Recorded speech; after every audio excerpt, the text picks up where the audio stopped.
I'll continue studying the Abraham's family. Okay.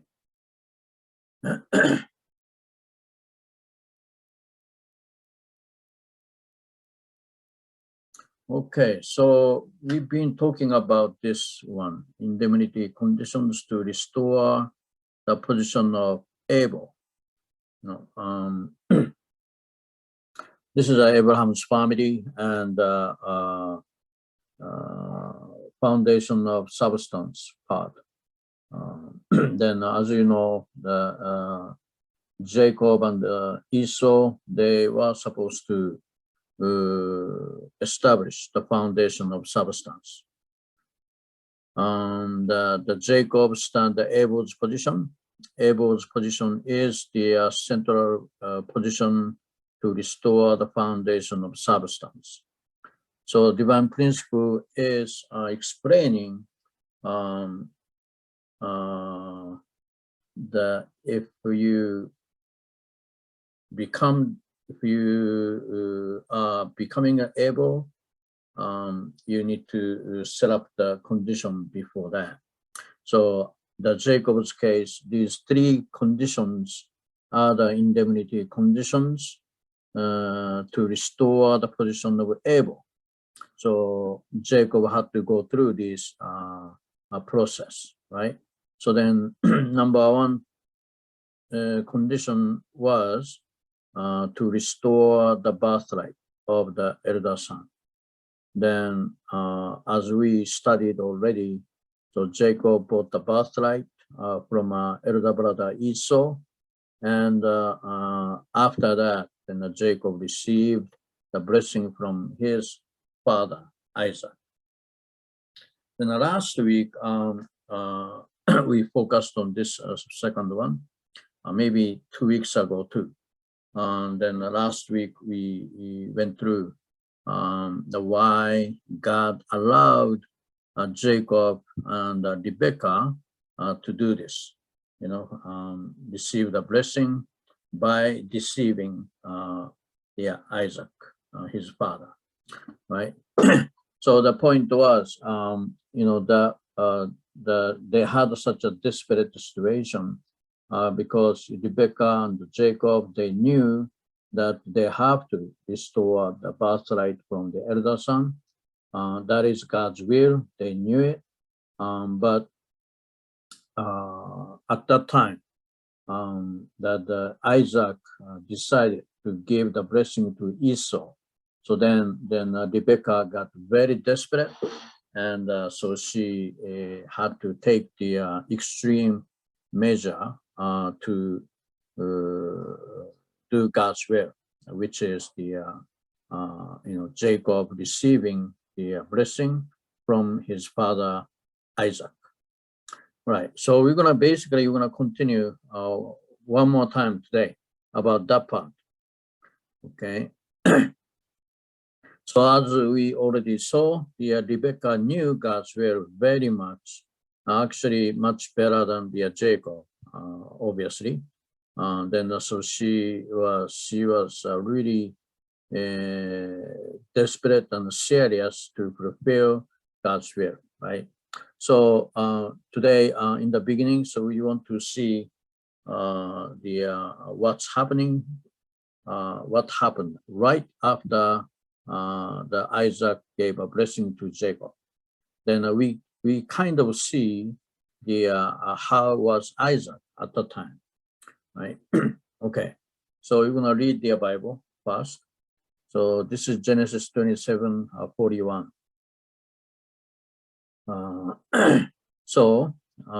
Okay, let's read. So Esau hated Jacob because of the blessing with which his father blessed him. And Esau said in his heart, the days of mourning for my father are at hand. Then I will kill my brother Jacob. Right, that much that Esau got upset. Esau was deceived by his younger brother Jacob. Then so he basically determined to kill Jacob, right? So of course you already remember the story of the Cain and Abel, when Cain's offering was rejected by God. Then Cain was very unhappy, and eventually Cain killed Abel, his younger brother, right? So that same kind of situation, So we know that that's a Cain-Abel relationship. So Cain, if you are Cain's position, then he has to. If you are in the Cain position, then you have to overcome some struggle, overcome their fallen nature, right? So that's a Cain's position. So now Esau was standing in that kind of position. He felt lots of lack of love, got upset, angry, and he wanted to kill his younger brother, Jacob. So they keep going. Then, and the words of Esau, her older son, were told to Rebekah. So she sent and called Jacob, her younger son, and said to him, surely your brother Esau comfort himself concerning you by intending to kill you. Right? So Rebekah heard that. And so she called Jacob, and so she said like this, now therefore, my son, obey my voice. Arise, flee to my brother Laban in Haran, and stay with him a few days until your brother's fury turns away, until your brother's anger turns away from you, and he forgets what you have done to him. Then I will send and bring you from there. Why should I be bereaved also of you both in one day? That's what Rebekah told Jacob. Okay, so you have to escape from here, otherwise you'll be killed, right? So to realize that kind of idea, Rebekah went to the Isaac. Right? Then so she said to Isaac, I am weary of my life because of the daughters of Heth. If Jacob takes a wife of the daughters of Heth, like these who are the daughters of the land, what good will my life be to me? So the daughters of Heth, that this is a note here. Heth is the son of Canaan, grandson of Ham, right? So you remember the Noah's son, Sem, Ham, and Japheth, right? Then Ham made a mistake at the Noah's time, Then basically because of that, then Ham was cursed. So Heth was the Ham's grandson. So they are like daughters of Heth. Heth becomes a big tribe, and these daughters of Heth, right? So they, I think two of them became the Esau's wives. Okay, so here Rebekah was talking about the Esau's wife. So she was not happy about the Esau's wife, right? So that's, that Rebekah was complaining about the Esau's wife. So then she said she doesn't want the Jacob's wife from the those people from Heth. So that's why she wanted to send Jacob to the her brother's place and find his wife. So that's what she was telling to his Isaac, right? So then Isaac, after he heard that kind of word from Rebekah, then Isaac called Jacob and blessed him, right, and charged him and said to him, you shall not take a wife from the daughters of Canaan. The same thing, right? Canaan's son is Seth. So daughters of Canaan, daughters of Heth, same. Okay, arise, go to Padam Aram, to the house of Bethuel, your mother's father, and take yourself a wife from there of the daughters of Laban, your mother's brother. All right, so this is a story. That's how, that Rebekah arranged that the Jacob could leave the place, so that so he can be away from his brother, so that so he is not going to be killed by Esau, right? So that's Rebekah has such a wisdom, and successfully, Rebekah was able to send Jacob to the Laban's. Laban is Rebekah's brother, right? So she was able to send Jacob to there, right? So when you read this part, Isaac, right? Isaac. This is right after the Isaac was deceived by Rebekah and Jacob, and then Isaac thought, when Jacob came to Isaac to receive the blessing, then Isaac thought, anyway, so he was deceived by Jacob. He thought Isaac thought Jacob was Esau. Then so Jacob gave the blessing to Isaac gave a blessing to Jacob, right? So you remember that. So that happened, right before this one. So now, of course, like we are not so sure though. We are not so sure because Bible did not say things in detail. However, so here, after Isaac heard the Rebekah's word, so she wanted to send Jacob to her brother's place, right? Then so Isaac listened to Rebekah, and Isaac decided to send Jacob to the Laban's place to get a wife from there, right? So that when we see this kind of part of the story, then we can see that Isaac was, even he was deceived, Isaac was not really angry like Esau. Esau was totally angry and upset, and Esau wanted to kill Jacob, right? But Isaac was not like that.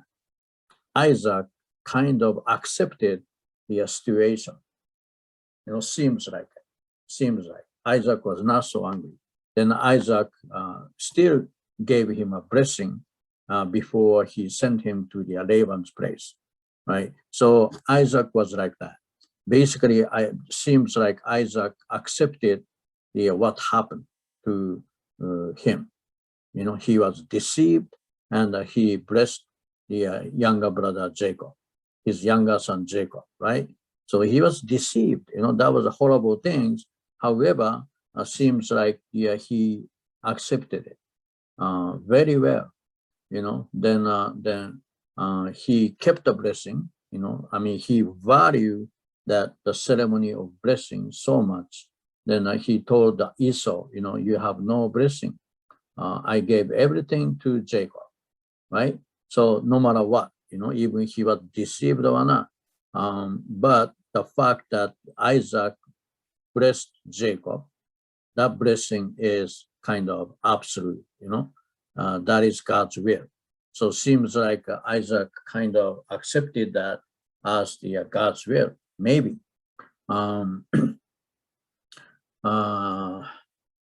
That's that kind of interesting thing. So you may remember that this point. Okay. So this is a father's word. Maybe we read this one last week. We're gonna read this again. If Jacob had not had cooperation from his mother, the history of Israel could not have taken place, right? Talking about the Rebekah, Rebekah's help for Jacob. What did Jacob's mother do? In order to fulfill the will of God, she went to extreme measures, deceiving her own husband and her eldest son, thus allowing Jacob to be in a position where he could fulfill his mission from God, right? So this is obvious. So that's Rebekah's determination. She, to fulfill God's will, was very strong. So she did that. Therefore, she did that, right? So again, now I want to talk about this again.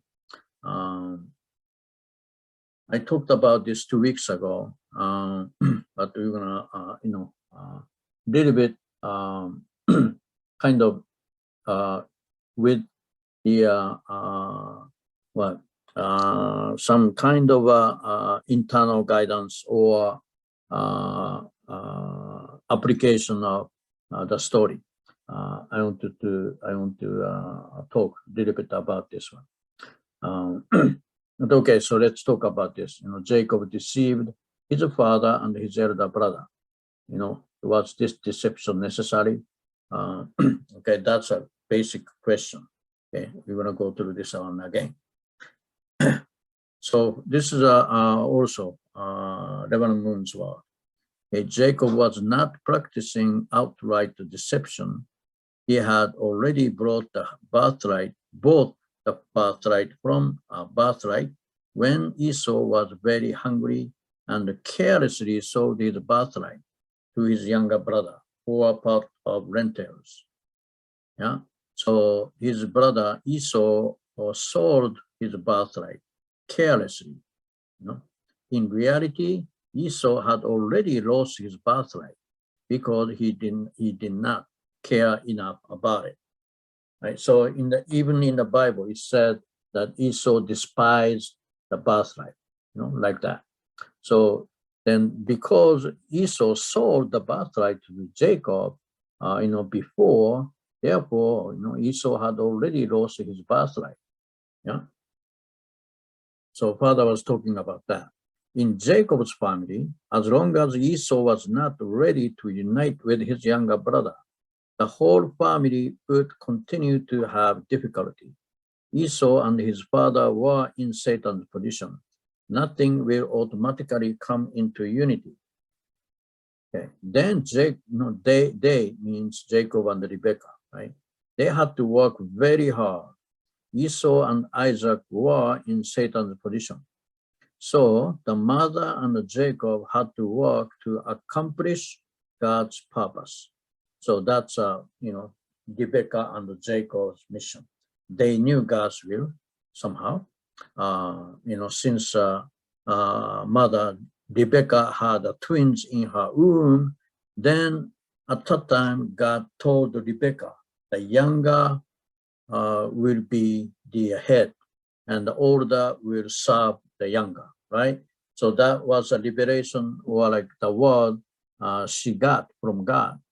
Then so that's a beginning. Then when Rebekah saw Jacob and Esau, then I think for her it is very clear that Jacob should be the one who inherit the tradition and all the property from their father. Okay, so then she knew that is God's will. Okay, so but the mother and the Jacob, right, those two had to work to accomplish God's purpose. Then they had to work so hard. Rebekah had to work to bring them under Jacob. How difficult it was for her. That's not so easy. Obviously, that's not easy, because the tradition, if they follow the tradition like Isaac, then Esau is the one who inherits everything.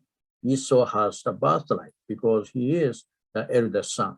So, but God's will was that Jacob, younger son, need to receive the blessing from Isaac. So Jacob had to restore the elder son's position and restore the birthright. Right? That is God's will. Not so easy, so difficult. Now, Esau and his father had to be subjugated naturally, right? Not by force or any other means. This part is very important. Esau and his father, right? Esau has to lose his birthright. And then so that Jacob will have to have their birthright and receive blessing from his father, right? So that kind of things, right? That's talking about. That should happen in natural way. That should be done by their natural subjugation.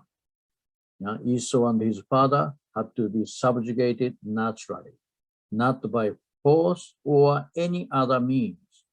They had to say, right, that Isaac and Esau, they had to say, yes, you are right. I will come under you. They have to say.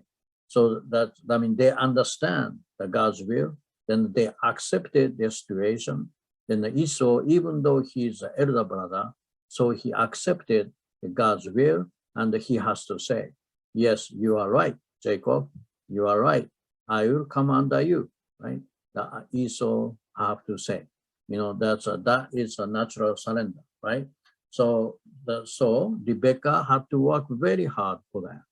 Jacob had to work hard, of course, but his mother had to work even harder. She had to work hundreds of times harder. How much rest upon the mother?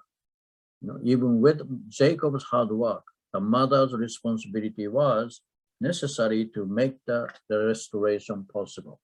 So the Rebekah's responsibility was so big, and they worked so hard for that because they knew that. They knew what is God's will. They knew what they have to do, right? So go back to the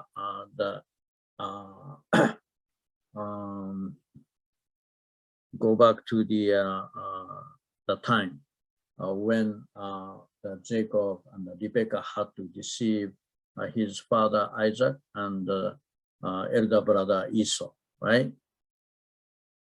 That's when true father was talking about this part, right? They had to work so hard to fulfill God's will, and they have to basically, right, that they have to bring a natural subjugation of Isaac and Esau, So that kind of battle, when that started, the father was not talking about, they started to do this work for God, not after they deceived the Isaac and Esau, right?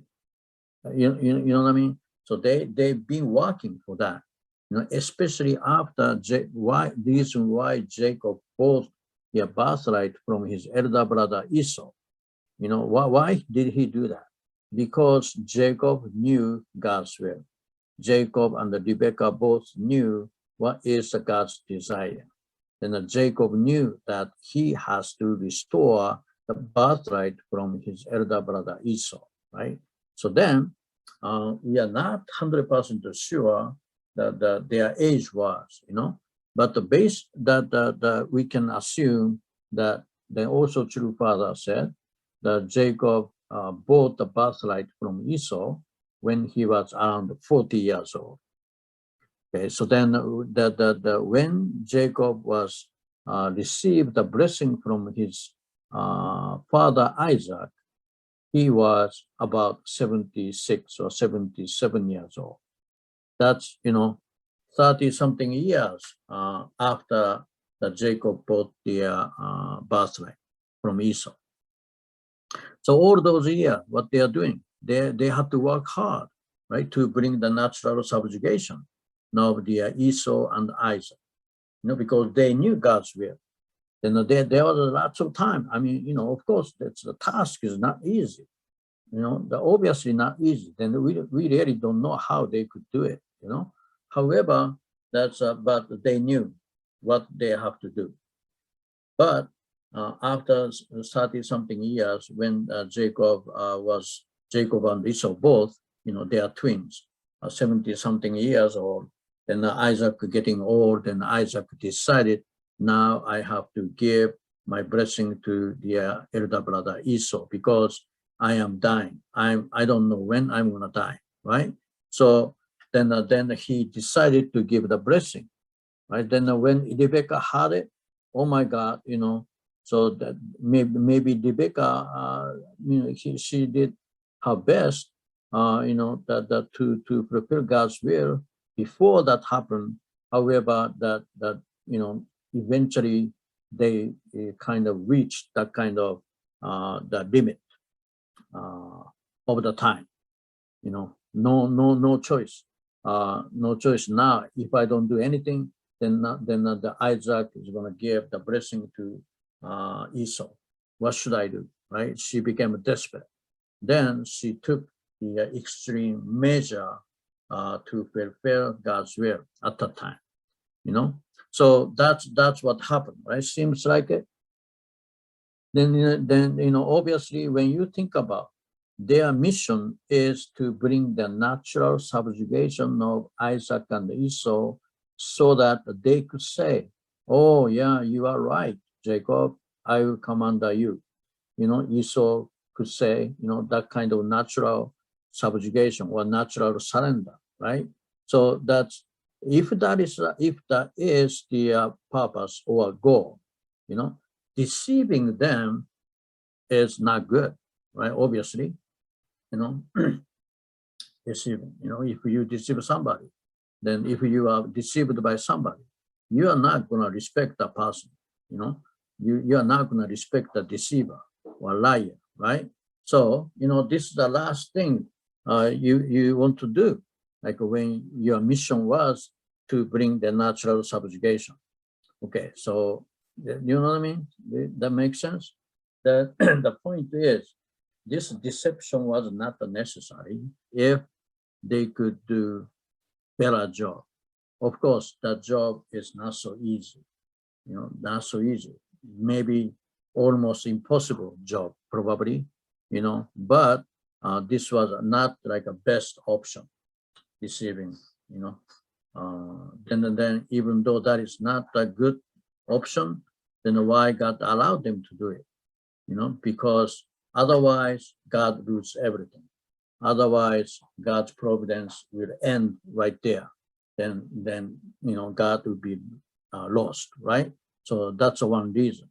Another reason is then God could claim that Satan deceived. At the time of the fall, Satan deceived, or Lucifer deceived God and deceived the Adam, deceived Eve. So that is a fall of man. Therefore, from God's side, God could say, okay, Satan, you did this one. That's why I'm going to do this same things, to destroy, right? So that was a true part of the explanation, right? If you were here last week, we went through that. Okay, that's why God could allow them to do it, but this method of deceiving somebody was not preferred or the good way to do it. Okay, because original course is, well, always original course was natural surrender of Satan. Okay, natural, in this case, bring a natural surrender of Isaac and Esau. That is their original course. Okay, and the reason why I'm talking about this a lot, I did a little bit 2 weeks ago, then I'm talking about this today, because this is something we need to learn from something there we can learn, actually, or we should not forget. Okay, so this is the one of the things. Sometimes, I don't know all the time, but maybe you are not. But in this, still we have lots of people practice this, this one. The purpose justifies the means, right? Because, okay, you may say, okay, because I'm doing God's will, that's why, sometimes deceiving people or doing something, unlawful, or some extreme measure, it's okay because I'm fulfilling the good purpose or God's purpose, right? I can tell you some example, but this is not the principled way. Okay, that is not the principled way. Okay, then we already went through why did God allow Jacob to do it. Okay, so that's last week's talk. But today, my emphasis was this kind of way of thinking. The purpose justified me because I have a good purpose. That's why maybe I can do something not so nice. You know what I mean? Okay, so I have some example here. I don't know it's really a good example or not. You know, the long time ago, like, 40, 50 years ago, right? That our movement was so persecuted and misunderstood, and through Father Reverend Moon, Mrs. Moon, people think they are really bad guys, and sometimes they are correct. Nowadays, not like that, anymore. However, the 40, 50 years ago was a very difficult. It is very difficult. When you read the Reverend Moon's autobiography or the Mother Moon's memoir, you see that kind of story, right? It was not easy at all. Then, like we, received the blessing from true parents, but nobody understood the value of it. Yeah. So then in order many times, not everybody though, not everybody, but many times when we want to, or when we decided to receive the blessing from true parents, sometimes like we could not say that to our parents. We could not say that. If we say that, then that's it. Then it's the end. So right. So but God's providence has to move on. So then in that case, sometimes like we don't say anything in order to receive the blessing. Then we went to their blessing, then they received the blessing, right? Then what happened after that, right? So after that, then like okay, then the parents felt, oh, they are betrayed by their children. That because the marriage is a very important thing for parents, children's marriage, right? Very important for parents. Then why my kids didn't say anything about it, and just they got married, they betrayed me, betrayed us, right? That's what their parents feel. Yeah. So that's not good, but we have to do that at the time. Otherwise, like we are not able to receive the blessing sometimes, or like we get the incredible big trouble. Maybe that was not the good preferred way, but sometimes we have to choose that way. Of course, if we have enough foundation with their parents, then you could tell that to parents, everything, everything. Then get the permission from parents, then go to their blessing, right? That was the best. If you could do that, that's great. If you could bring your parents to the unification church, that was the best of the best, but that was not so easy. Then about the time limit comes. Then no matter what, in order to prepare God's will, we have to do something, which was not so nice, like deceiving their parents, right? That's okay. It was no choice. We can say that, but you cannot really totally justify that, because you have to indemnify it anyway. After that, you have to restore it, because you hurt the parents. That's why you have to restore it. You have to pay indemnity for that, right? So that's the thing, kind of similar. Can you see? You can't just say, okay, we are doing good thing. That's why we don't have to care about how to we have, because I'm doing God's will, that's why it is okay to do it? No, we don't think so. Because we are doing God's will, it's okay, we can deceive. We can kind of lie to their parents. That can be justified. No, right? It's not. That sometimes you have to do it, in God's providence, because there was no choice at that time. But if you do something like that, then you have to indemnify. I don't know if this is a good example or not. And when you are doing good, okay, so like when you are witnessing, or when you are doing fundraising or whatever, and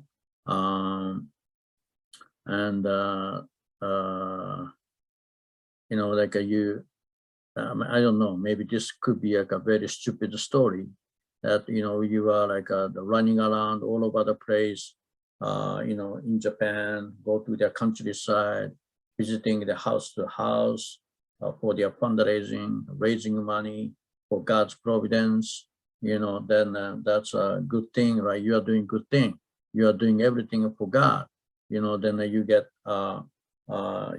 so thirsty, and then when you went to their house, nobody's there. Then you see their bottle of their milk or something. You are so thirsty, nobody's there. Then then you may think. I don't think you want to think, but sometimes we thought so. Okay, I'm doing God's will. I'm so thirsty, and nobody's here drinking this person the milk is not so good, or okay, or not so good. Then that's that way they can help me, who is doing God's will. This way they can help me, right? But actually what you are doing is you are stealing somebody's milk. I'm sorry, this is a kind of stupid story, maybe. This kind of way of thinking, and can you kind of imagine that kind of thinking? Because you think you are doing God's will, therefore something like that would be okay. You know what I mean? That's because you are doing God's will, that the purpose is good. That's why that purpose can justify the means. Even though that means, the method is not so good. Stealing somebody's things, or just without the permission, borrow their bicycle, or some those kind of stuff. You know what I mean?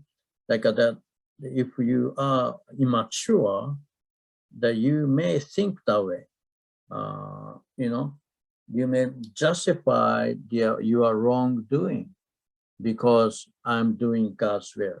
Then that can justify things that usually not allowed to do, or it's not so moral. In the standard of moral, that is not reached. It's not meet their moral standard, but you may do it because you think you are doing good thing. You are doing God's will. That's why it can be okay. That kind of thinking is dangerous. Then that is not so good. Okay, then the extreme case is, okay, I'm doing God's will. Then those people are not doing God's will. They are against us. I'm doing God's will. They are opposing God's will.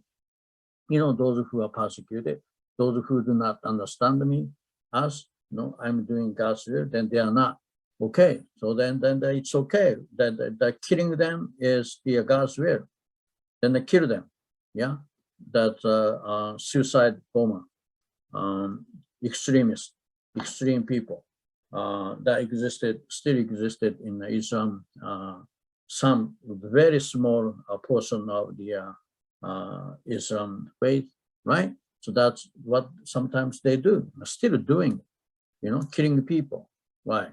Because in their mind, they justify themselves. I'm doing God's will. Those people are the enemy of God. That's killing them is okay. Killing people is not okay. Right? No matter what in this age, no. but they can just their way of thinking is like that. They justify what they do.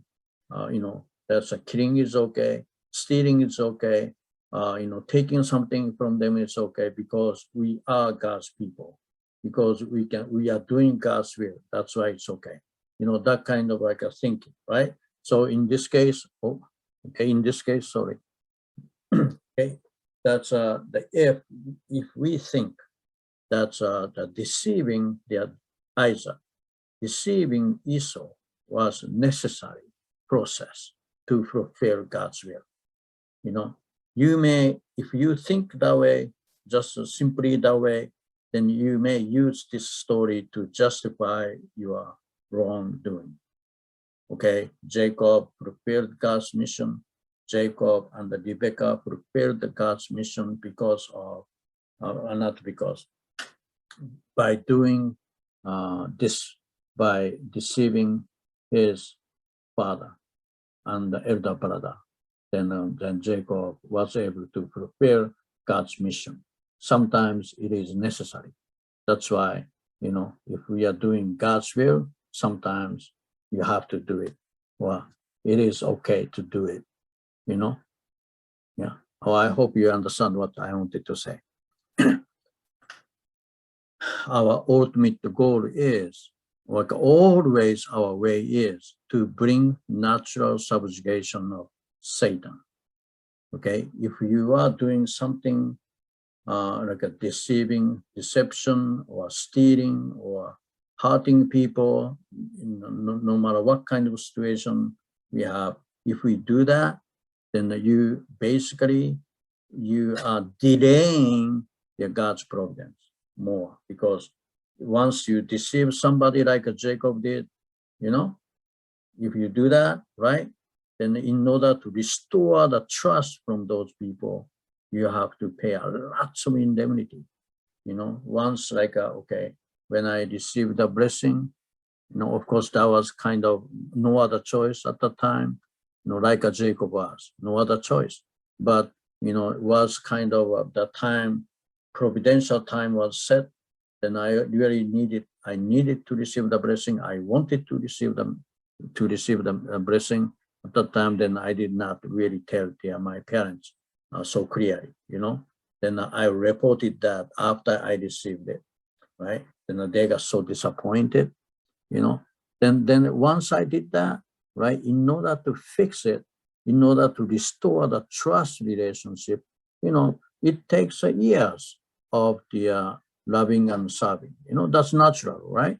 Then that's not a good way. That's not a good way, right? Unless like you are kind of really a desperate situation. But nowadays we don't have that kind of desperate situation. We don't. That's that what we need to do is do good thing, do the reasonable thing. No, not like even you make a lot of money and that you can donate the money to the God's providence. But if you are mean, if your means, like if your method to make money is not good, that doesn't help God's providence. Does that make sense? Even you could make a lot of money with the not so good way, or deceiving people, or tricking people, then gain a lot of money. Then also you donate a lot of money for God's providence. You may say, okay, I'm making a lot of money, then I'm like helping God's providence, right? So that's why good. You may think good, it is not good. If you are tricking people, if you are deceiving people, no good, right? So that's we have to have that common sense. That's because once like you trick people, once you deceive people, then they don't trust you. You are losing their trust. You are losing their respect. You are losing the respect. If you lose respect, then nothing happens, right? What we need to do is to restore the respect, to gain the respect, to by serving and loving, right? That is the way. That is a restoration course. That's no matter what, that is the restoration course. The serving and loving, then gain the respect. Restore the respect from people. So that's then they can listen to you. They want to gain something from you, right? That is their natural subjugation. The natural subjugation happened only by serving and loving. Yeah. So okay. So that's the I don't know. If you study the unification movement, then you may understand why I'm saying this. You know what I mean? Because that's like we have to kind of really raise our spiritual understanding. We need to have the proper understanding. Okay, our mission, in any kind of situation, most of the situation, what we have to do is to bring the natural subjugation of Satan or Cain by serving and loving. Okay, so that's a very important thing. Okay, so then another thing is this one. Maybe this not much time. But anyway, I'm gonna finish this one. Able figure does not need to give any challenge to Cain in order to help him grow. Okay, maybe you may not understand this one. I don't know. Able figure means like you are central figure or like a church leader. If you are in the cup house, the junior is the head of the cup house, so he's able figure. Or like a church pastor is your able figure, a central figure, right? So that central figure's mission is to serve and love people, right? So then sometimes like the able figure or central figure may ask you to do very not so easy job, right? Witnessing, not so easy. Okay, you do this, we have to do this. Then they may give you some kind of mission. Then so when you are trying to do it, that means like that's might be not so easy or suffering. You have to push yourself because you got the mission from you're above, able figure, right? So then you may have to go through the difficulties, or like a not so easy. You have to go through that not so easy course, right? So then able have to like give you that kind of mission, That's all. That makes sense. That makes sense, right? But sometimes if you okay, sometimes like the able figure may think they should give you the hard time in order to help you grow. I don't know. Maybe you cannot imagine about it. Okay, right? If you have something, GPA team, then you have a team leader, then a team leader think. Okay, I don't think there is such a people, but the team leader think in order to grow the members, in order to help your members, right? That then you think that without struggling, you can't really grow. Struggling means like you can grow. That's why like I give them a hard time so that they can struggle, then they can overcome it, and then they can grow, right? So okay, I don't know if you understand this. Why the Jacob deceived the Esau, then Esau had to struggle a lot. Then eventually, so he was able to overcome it. Esau, that's how like he really developed the ability to overcome his fallen nature. Especially after he was deceived by Jacob, he had to go through a lot. But actually, in one sense, by going through that kind of process, then Esau grew a lot, spiritually, emotionally, artistically, the Esau, so he had to grow up, right? So that because Jacob gave that kind of struggling to Esau, and sometimes like the able figure or central figure may get completely off idea that, okay, I can give the struggling to my members, my, the younger ones, that make them struggle intentionally, make them struggle, So that's they make, let them feel the lesser love, let them feel the lesser love by ignoring them, then I can give some kind of struggling to them intentionally so that they can struggle and grow more. The reason why I'm saying this is I saw this kind of person in the past. Then that kind of understanding is pretty much off, you know what I mean? Okay, maybe that's not so relevant for you. And basically, I think just you need to know is Abel's mission. What is the Abel's mission? If you are the central figure's position, you are standing the Abel's position, you are standing the leadership position, that your mission is love and serve, so that the people under you can respect you. Okay, that's the only thing. That is Abel's mission. Okay, that is Abel's mission. Anyway, that is something like I wanted to really say today.